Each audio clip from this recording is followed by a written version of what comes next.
বিশ্বে এই পর্নের বিজনেস হয় $97 বিলিয়ন প্রতি বছর, যার মধ্যে $12 বিলিয়ন প্রফিট করে আমেরিকা।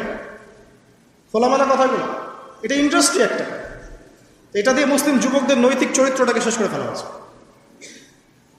আমাকে খুব ভালো মনে হচ্ছে, আপনাকে খুব ভালো মনে হচ্ছে, অমুক হুজুরকে খুব ভালো মনে হচ্ছে, চোখে এসব পড়ে নাই এমন একটা মানুষ খুঁজে পাওয়া যাবে না এই যুগে। এটা আমার বক্তব্য। ইল্লা মাশাআল্লাহ, ইল্লা মাশাআল্লাহ, যদি এমন কেউ থেকে থাকেন যে এইসব মানে কি বলবো ইন্টারনেট সেকশনের সাথে কোনো সম্পর্কই নাই, তার ব্যাপারটা হয়তো ভিন্ন। বাকি সবার চোখে এগুলো পড়ছে এবং এটা কমন। এবং এগুলো কিন্তু দিন দিন গ্রামে বাড়ছে বেশি। কারণ কি, শহরের মানুষ এগুলো দেখতে একটু অভ্যস্ত যে মেয়েরা এমনিই হাঁটে, অমনেই হাঁটে, এরকমই ড্রেস পরে। আর গ্রামে তো এইসব কম ছিল। যখন গ্রামে এই পর্ন চলে গেছে, তখন গ্রামের যুবককে আর কে ঠেকায়। এখন সে প্রতিদিন দেখা যাচ্ছে গ্রামে গঞ্জে ধর্ষণ বাড়ছে। মেয়ের কাছে একটা ভোগের বস্তু, ওষুধ তো আর দমন করতে পারছে না, আক্রমণ।